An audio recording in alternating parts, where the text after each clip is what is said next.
안녕하세요. 저는 올해 65세 박민호라고 합니다.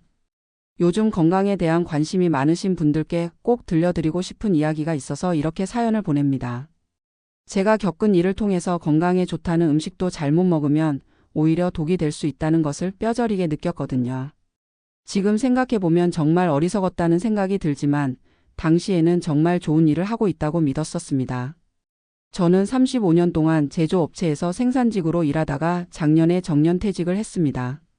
젊었을 때는 건강에 대해서 별로 신경을 쓰지 않았어요. 야근도 밥 먹듯이 하고 술자리도 마다하지 않고 담배도 하루 한 갑씩 피웠죠.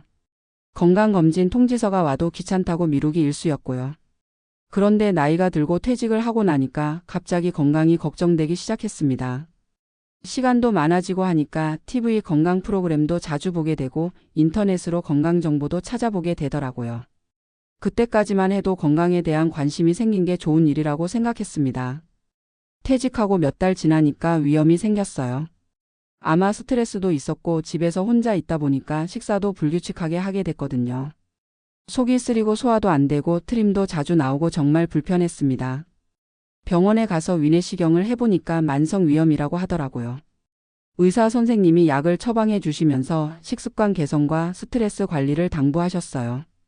약을 먹으니까 증상이 좀 나아지긴 했는데 근본적인 해결책이 필요하다고 생각했습니다. 그러던 어느 날 TV에서 건강 프로그램을 보는데 양배추가 위염에 특효라고 하는 거예요. 양배추에 들어있는 비타민유라는 성분이 위 점막을 보호하고 염증을 줄여준다고 하더라고요. 실제로 위염이 완치된 사람들의 사연도 나오고 의사도 나와서 양배추의 효능을 설명하는 걸 보니까 정말 확신이 섰습니다. 그날부터 양배추를 사러 마트에 갔어요. 싱싱한 양배추를 골라서 집에 와서 즙을 만들어 마시기 시작했습니다. 처음에는 맛이 좀 이상했는데 건강을 위한 거니까 참고 마셨죠. 매일 아침 공복에 양배추즙 한 컵씩 마시는 게 일과가 됐습니다. 아내는 처음에 말렸어요. 아무리 몸에 좋다고 해도 너무 많이 먹으면 안 좋을 수도 있다고 하면서요. 하지만 저는 자연에서 나는 건데 무슨 부작용이 있겠냐며 아내의 걱정을 대수롭지 않게 생각했습니다. 양배추를 먹기 시작한 지 한 달 정도 지나니까 정말로 위염 증상이 좋아지는 것 같았어요. 속쓰림도 줄어들고 소화도 잘 되는 것 같고요. 이 정도 효과가 있으니까 더 많이 먹으면 더 빨리 나을 거라는 생각이 들었습니다. 그래서 양배추즙을 하루에 3번씩 마시기 시작했어요. 아침, 점심, 저녁 식사 전에 각각 한 컵씩요. 거기다가 생 양배추도 샐러드로 만들어서 몇 끼 먹었습니다. 하루에 양배추 반 통 정도는 먹었던 것 같아요. 주변 사람들에게도 양배추를 적극 권했습니다. 같은 아파트에 사는 이웃들, 운동하러 나가서 만나는 사람들에게 위염에 양배추가 얼마나 좋은지 열심히 설명했죠. 정말 선교사가 된 기분이었어요. 그런데 양배추를 열심히 먹기 시작한 지 2달 정도 지나면서 뭔가 이상한 증상들이 나타나기 시작했습니다. 처음에는 심장이 두근두근거리는 느낌이었어요. 별다른 운동을 하지 않았는데도 맥박이 빨라지는 것 같았습니다. 그리고 손이 미세하게 떨리기 시작했어요. 처음에는 나이 탓인가 싶었는데 점점 심해지더라고요. 글씨를 쓸 때도 손이 떨려서 제대로 쓸 수가 없었습니다. 체중도 갑자기 줄기 시작했어요. 평소보다 더 많이 먹는데도 3kg 정도가 빠졌습니다. 아내가 너무 마른다고 걱정할 정도였어요. 잠도 잘 안 왔습니다. 밤에 누워도 한두 시간 뒤척이다가 겨우 잠이 들고 새벽에 자꾸 깨는 거예요. 그래서 낮에 피곤하고 짜증도 많이 났습니다. 더위도 많이 타게 됐어요. 겨울인데도 조금만 움직이면 땀이 뻘뻘 나고 난방을 낮춰달라고 아내한테 계속 얘기했습니다. 아내는 추위를 타는 편인데 제가 자꾸 춥다고 하니까 당황스러워했어요. 이런 증상들이 나타나는데도 저는 양배추가 원인이라고는 전혀 생각하지 못했습니다. 오히려 위험이 좋아지고 있는데 왜 다른 증상이 나타나는지 이상하다고 생각했어요. 나이가 들어서 그런가 스트레스 때문인가 여러 가지 추측만 했죠. 가족들이 병원에 가보라고 권했지만 저는 계속 미뤘습니다. 양배추도 계속 먹고 있었고요. 오히려 몸이 좀 이상하니까 양배추를 더 많이 먹어야겠다고 생각했을 정도였어요. 그러다가 인터넷에서 제 증상들을 검색해 봤는데 갑상선 관련 질환의 증상과 비슷하다는 걸 알았습니다. 심박수 증가, 체중 감소, 불면증, 손떨림, 더위를 많이 타는 것 등이 모두 갑상선 기능 항진증의 증상이더라고요. 하지만 여전히 양배추와는 연관지어 생각하지 못했어요. 양배추는 자연식품이고 몸에 좋은 건데 갑상선 질환을 일으킬 리가 없다고 생각했거든요. 결국 가족들의 강력한 권유로 병원에 가게 됐습니다. 내과에 가서 증상을 설명했더니 의사 선생님이 갑상선 기능 검사를 해보자고 하시더라고요. 혈액 검사를 받고 일주일 후에 결과를 들으러 갔습니다. 검사 결과는 갑상선 기능 항진증이었습니다. 갑상선에서 호르몬이 과도하게 분비돼서 나타나는 증상들이라고 하시더라고요. 저는 정말 당황스러웠어요. 평생 갑상선에 문제가 있다고 생각해 본 적이 없었거든요. 의사 선생님이 원인을 찾기 위해서 여러 가지 질문을 하셨어요. 가족력은 어떤지, 스트레스는 많이 받았는지, 특별히 많이 먹는 음식이 있는지 등등요. 그때 저는 양배추를 하루에 반 통씩 생으로 먹고 있다고 말씀드렸습니다. 위염 때문에 양배추즙도 하루 3번씩 마시고 있다고요. 그랬더니 의사 선생님 표정이 바뀌시더라고요. 양배추에 들어있는 고이트로젠이라는 성분이 갑상선 기능에 영향을 줄 수 있다고 하시면서요. 의사 선생님 설명을 듣고 정말 충격을 받았습니다. 양배추에는 고이트로젠이라는 물질이 들어있는데 이게 갑상선에서 요오드 흡수를 방해해서 갑상선 호르몬 생성을 억제한다는 거예요. 그런데 더 놀라운 건 갑상선 기능항 진증 환자에게는 오히려 도움이 될 수 있다는 점이었습니다. 갑상선 호르몬이 과도하게 분비되는 상황에서 이를 억제해주는 역할을 할 수 있다고 하시더라고요.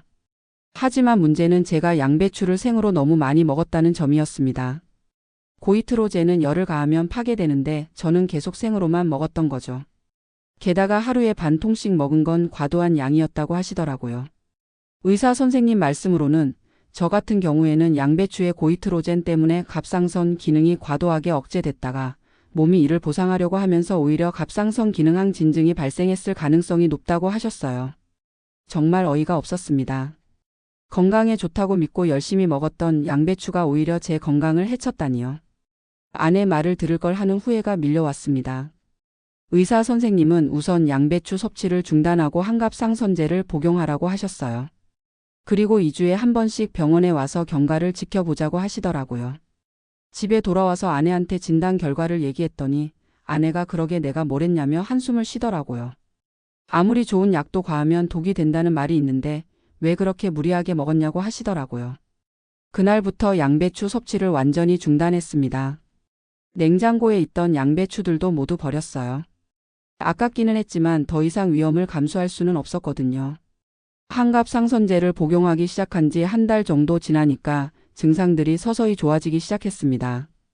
심박수도 정상으로 돌아오고 손떨림도 줄어들고 잠도 잘 오기 시작했어요.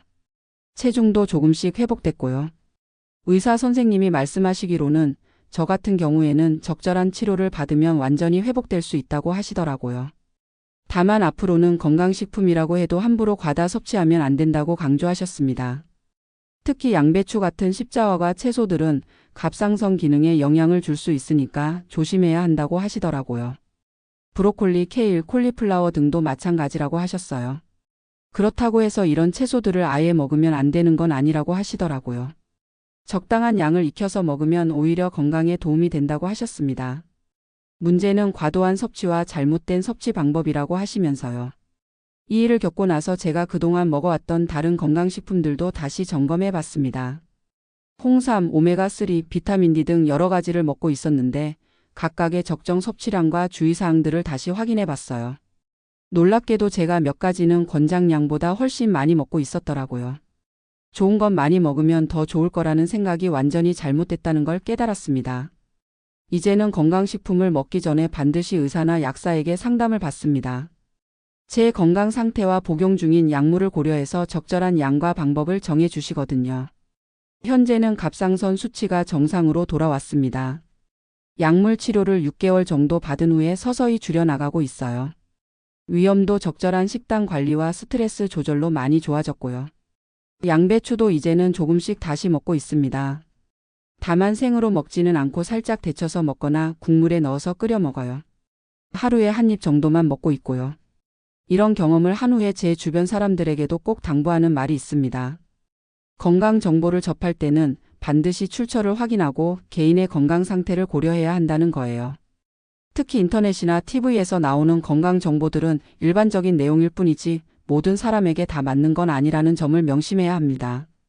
같은 음식이라도 사람마다 체질이 다르고 건강 상태가 다르니까요.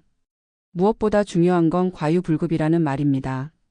아무리 좋은 것도 지나치면 해로울 수 있다는 걸 제 경험을 통해 뼈저리게 느꼈어요. 요즘은 건강검진을 정기적으로 받고 있습니다. 6개월에 한 번씩 종합검진을 받고 갑상선 수치도 3개월마다 체크하고 있어요. 예전에는 건강검진을 귀찮아했는데 이제는 얼마나 중요한지 알겠더라고요. 운동도 규칙적으로 하고 있습니다.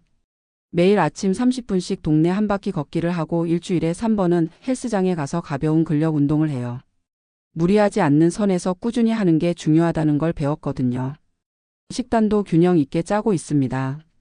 예전에는 양배추만 집중적으로 먹었다면 이제는 다양한 채소와 과일을 골고루 먹어요. 한 가지 음식에만 의존하지 않고 여러 가지를 조금씩 먹는 게 훨씬 건강에 좋다는 걸 깨달았습니다. 스트레스 관리도 신경 쓰고 있어요. 퇴직 후에 갑자기 할 일이 없어져서 스트레스를 받았는데 이제는 취미생활도 하고 봉사활동도 하면서 보람 있게 지내고 있습니다.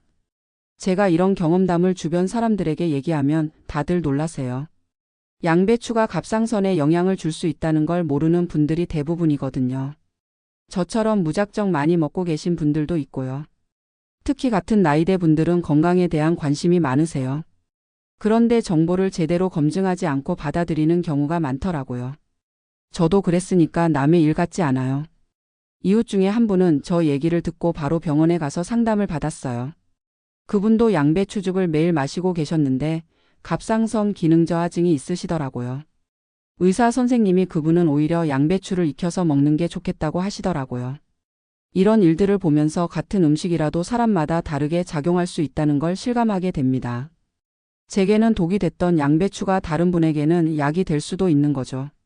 지금 생각해보면 제가 너무 성급했던 것 같아요. 위험이 빨리 나았으면 하는 마음에 무작정 많이 먹었던 거죠. 조금만 더 신중했다면 이런 일은 일어나지 않았을 텐데 하는 아쉬움이 있어요. 하지만 이 경험을 통해서 정말 많은 걸 배웠습니다. 건강에 대한 올바른 접근법, 의학 정보를 받아들이는 자세, 전문가와 상담하는 중요성 등등요. 무엇보다 건강은 하루아침에 만들어지는 게 아니라는 걸 깨달았어요. 꾸준하고 균형 잡힌 생활 습관이 가장 중요하다는 것도요. 요즘 젊은 분들도 건강에 대한 관심이 많으시더라고요. 인터넷에서 정보를 쉽게 얻을 수 있다 보니까 여러 가지 건강법을 시도하시는 분들이 많고요. 그런 분들께도 꼭 당부드리고 싶은 게 정보의 출처를 꼼꼼히 확인하시라는 거예요. 의학적 근거가 있는 정보인지 개인의 체험담일 뿐인지 구분하는 게 중요해요. 그리고 새로운 건강법을 시도하기 전에는 반드시 의료진과 상담하시기 바래요. 특히 기존에 복용하고 있는 약물이 있거나 질병이 있으신 분들은 더욱 조심하셔야 해요. 제가 갑상선 기능항 진증을 앓고 있는 걸 모르고 양배추를 과다 섭취했던 것처럼 자신도 모르는 건강 상태가 있을 수 있거든요. 정기적인 건강검진을 통해서 자신의 몸 상태를 정확히 파악하는 게 선행되어야 해요. 또 하나 중요한 건 과욕을 부리지 않는 거예요. 빨리 효과를 보려고 권장량보다 많이 먹거나 여러 가지를 한꺼번에 먹으면 오히려 부작용이 생길 수 있어요. 천천히 꾸준히 하는 게 가장 안전하고 확실한 방법이에요. 건강식품이나 자연요법도 마찬가지예요. 자연에서 나는 거라고 해서 무조건 안전한 건 아니거든요. 독버섯도 자연에서 나는 거잖아요. 제 경우처럼 양배추도 잘못 먹으면 문제가 될 수 있는 거고요. 용법과 용량을 지키는 게 약이든 음식이든 똑같이 중요해요. 마지막으로 가족들의 조언을 귀담아 듣는 것도 중요해요. 저는 아내가 걱정해도 무시했는데 지금 생각해보면 아내 말이 맞았거든요. 가족들은 우리를 가장 가까이서 지켜보는 사람들이니까 작은 변화도 빨리 알아차릴 수 있어요. 건강은 정말 소중한 거예요. 한 번 잃으면 되돌리기 어렵고 나 혼자만의 문제가 아니라 가족 모두에게 영향을 미치죠. 그러니까 더욱 신중하고 현명하게 관리해야 해요. 저는 이제 갑상선 수치도 정상이고 위험도 많이 좋아졌어요. 양배추도 적당히 조리해서 먹고 있고 전반적으로 건강 상태가 안정되었습니다. 하지만 앞으로도 계속 조심하면서 관리할 생각이에요. 혹시 저와 비슷한 상황에 계신 분들이 있으시다면 꼭 전문의와 상담을 받아보시기 바랍니다. 그리고 건강 정보를 접할 때는 항상 비판적으로 생각하고 여러 출처를 확인해 보세요. 무엇보다 과유불급이라는 말을 항상 기억하시고 균형 잡힌 생활을 하시기 바랍니다. 건강한 몸과 마음으로 행복한 노년을 보내시길 진심으로 바라겠습니다. 감사합니다.